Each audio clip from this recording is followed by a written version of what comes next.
हरे कृष्णा। पाप मोचनी एकादशी अर्थात पापों को नष्ट करने वाली एकादशी।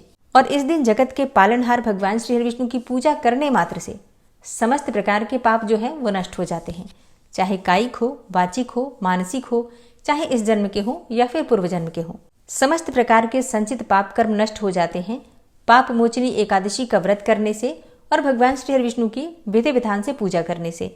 तो अगर आप व्रत धारण करते हैं अत्यंत ही श्रेष्ठ है, और अगर आप किसी कारणवश व्रत नहीं भी कर पा रहे हैं तो भी आप भगवान श्री विष्णु की पूजा कीजिए।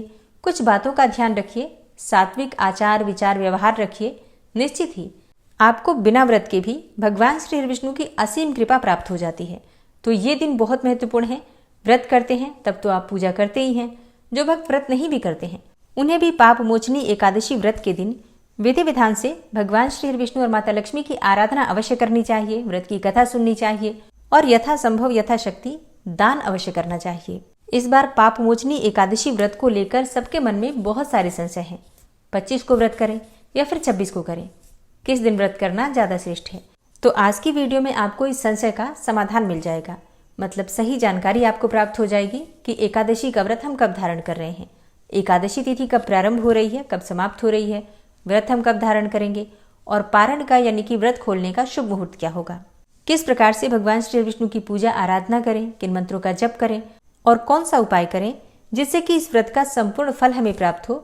और जिस भी कामना से व्रत कर रहे हैं या फिर बिना व्रत किए भी पूजा आराधना मात्र भी कर रहे हैं तो आपकी वो कामना पूर्ण हो, इसके लिए विशेष क्या करना है, संपूर्ण जानकारी आपको आज की वीडियो में शेयर करने वाली हूँ।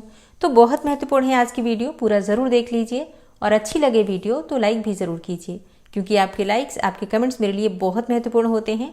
यही एकमात्र जरिया है जिनसे मुझे पता चलता है कि आपको ये वीडियो अच्छी लगती हैं और आपके लिए उपयोगी हैं। तो अगर वीडियो अच्छी लगे तो लाइक तो जरूर ही किया कीजिए। और अब जानते हैं कि एकादशी तिथि कब प्रारंभ हो रही है, कब समाप्त हो रही है और व्रत हमें कब धारण करना है। देखिए, चैत्र मास के कृष्ण पक्ष की एकादशी तिथि प्रारंभ हो रही है 25 मार्च को सुबह 5:05 पर और इसका समापन होगा 26 मार्च को सुबह 3:45 पर। एकादशी का व्रत हमेशा सूर्योदय काल में ही धारण किया जाता है। ऐसे में 25 मार्च 2025 को एकादशी का व्रत हम धारण कर रहे हैं। ठीक है, मतलब 2 दिनों की एकादशी नहीं है, सिर्फ एक ही दिन एकादशी है 25 मार्च को, और इसी दिन एकादशी का व्रत हम धारण करेंगे। अब कई ऐसे संप्रदाय हैं जहां पर 26 मार्च को एकादशी मनाई जाएगी, लेकिन देखिए 26 मार्च को एकादशी नहीं है, द्वादशी है, क्योंकि 26 मार्च को सूर्योदय होने से पहले मतलब ब्रह्म मुहूर्त में ही एकादशी समाप्त हो जाएगी। इसके अलावा 25 मार्च को जो एकादशी का व्रत है वो दशमी युक्त भी नहीं है, मतलब शुद्ध एकादशी है, आप इस व्रत को धारण कर सकते हैं। ठीक है, तो 25 मार्च को एकादशी का व्रत हम धारण करेंगे, 26 मार्च को एकादशी व्रत का पारण करेंगे।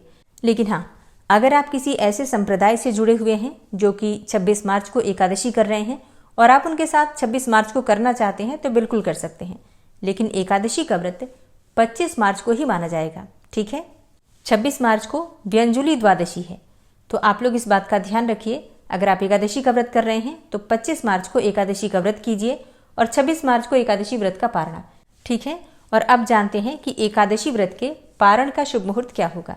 तो देखिए, द्वादशी में एकादशी व्रत का पारण किया जाता है और द्वादशी तिथि प्रारंभ हो रही है 26 मार्च को सुबह 3:45 पर और द्वादशी तिथि का समापन हो रहा है 27 मार्च को सुबह 1:43 पर। हरिवासर की समाप्ति के बाद ही आप अपना व्रत खोलते हैं। हरिवासर क्या होता है?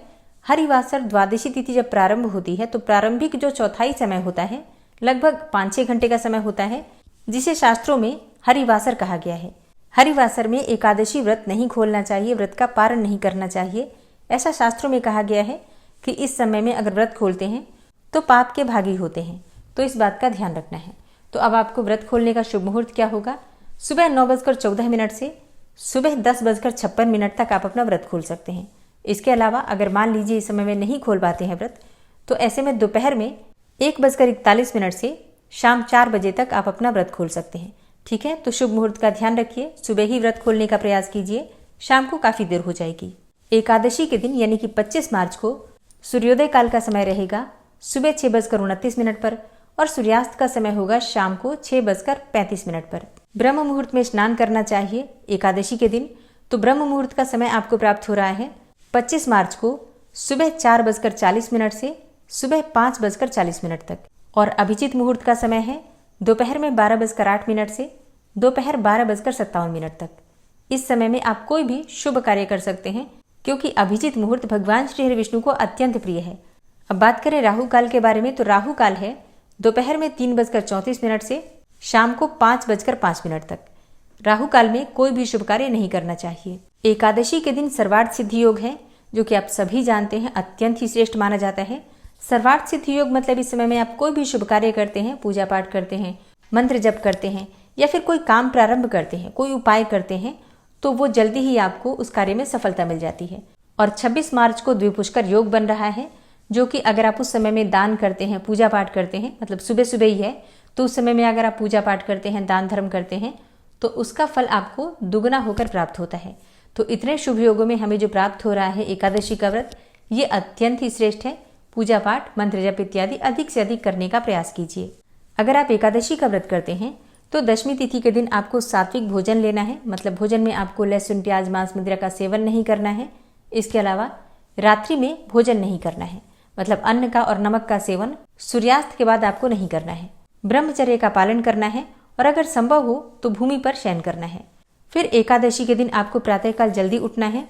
उठकर नित्य कर्मों से निवृत्त हो जाइए, स्नान कर लीजिए और स्नान करके साफ स्वच्छ वस्त्र धारण करके भगवान सूर्यदेव को जल दीजिए। अपने घर के मंदिर में भगवान श्री हरि विष्णु और माता लक्ष्मी की विधि विधान से पूजा कीजिए। लेकिन हाँ, पूजा से पहले अपने व्रत का संकल्प जरूर ले लीजिए, क्योंकि बिना संकल्प के व्रत को पूरा नहीं माना जाता। तो अपने दाहिने हाथ में जल पुष्प लेकर आपको व्रत का संकल्प लेना है कि आज आप एकादशी का व्रत धारण कर रहे हैं और व्रत में, पूजा पाठ में किसी भी प्रकार की भूल चूक हो जाए तो इसके लिए भगवान श्री हरि विष्णु से क्षमा प्रार्थना करके अपने व्रत का प्रारंभ कीजिए। भगवान श्री हरि विष्णु का विग्रह है तो आप उनका अभिषेक कीजिए पंचामृत से। इसके बाद जल से अभिषेक कीजिए। फिर पीले वस्त्र अर्पित करके पीले चंदन से उनका श्रृंगार कीजिए।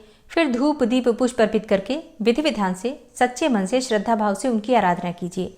आज के दिन अक्षत का प्रयोग नहीं करते हैं, मतलब चावलों का प्रयोग नहीं करते हैं पूजा में, तो भगवान श्री हरि विष्णु की पूजा में आपको सफेद तिल का प्रयोग करना है। भोग में जो भी आपके पास सामग्री हो भगवान को भोग लगा सकते हैं, जैसे कि फलों का भोग लगा सकते हैं, मिठाइयों का भोग लगा सकते हैं, जो भी चीजें आपके पास उपलब्ध हो। ठीक है, बस इतना ध्यान रखिए, जब भी आप भोग लगाते हैं, भगवान की पूजा करते हैं, तो उसमें आपको तुलसी पत्ता अवश्य अर्पित करना है। अब एकादशी के दिन आप तुलसी का पत्ता तोड़ नहीं सकते हैं, तो एकादशी से एक दिन पहले दशमी तिथि के दिन आपको तुलसी के पत्ते तोड़कर रख लेना है। एकादशी के दिन भगवान श्री हरि विष्णु की प्रसन्नता के लिए विष्णु सहस्त्र नाम का पाठ करना, गजेंद्र मोक्ष का पाठ करना, नारायण कवच का पाठ करना श्रेष्ठ माना जाता है। इसके अलावा भगवद गीता का पाठ तो सबको करना ही चाहिए। इसके अलावा भगवान श्री हरि विष्णु के किसी भी मंत्र का आप जप कर सकते हैं, जैसे कि ओम नमो भगवते वासुदेवाय या फिर ओम नमो नारायणाय। कोई भी मंत्र जो आप आसानी से उच्चारण कर पाते हैं या फिर पहले से जपते आ रहे हैं, उस मंत्र को आप एकादशी के दिन जप सकते हैं। श्री हरि विष्णु और माता लक्ष्मी की संयुक्त कृपा पाना चाहते हैं तो लक्ष्मी नारायण की संयुक्त रूप से पूजा कीजिए एकादशी के दिन विशेष रूप से, और उनके सामने बैठकर भगवान श्री हरि विष्णु की कृपा के लिए विष्णु सहस्त्र नाम का पाठ और माता लक्ष्मी की कृपा की प्राप्ति के लिए लक्ष्मी सहस्त्र नाम का पाठ या फिर लक्ष्मी सूक्त का पाठ आप कर सकते हैं। एकादशी के व्रत में आपको फलाहार करना है। अगर आप निर्जल रह पाते हैं तो निर्जल भी कर सकते हैं। शास्त्रों के अनुसार एकादशी की रात्रि में जागरण करना चाहिए। अब जागरण आप चाहे तो आधी रात तक भी कर सकते हैं, अगर आप पूरी रात नहीं जग पाते हैं तो। लेकिन एकादशी की रात्रि में अखंड दीपदान आप सभी को जरूर करना चाहिए। इससे आपकी पूजा पूर्ण हो जाती है। और अखंड दीपदान करके जब हम रात्रि जागरण करते हैं, थोड़े समय भी वहां बैठकर भजन कीर्तन करते हैं, पूजा पाठ करते हैं, मंत्रों का जप करते हैं, तो उसका फल हमें बहुत अधिक प्राप्त होता है। मान लीजिए आप सो भी जाएं थोड़ी देर बाद, तो भी आपको रात्रि जागरण का फल प्राप्त हो जाता है, अगर आपका दीपक अखंड रूप से पूरी रात्रि जलता है तो।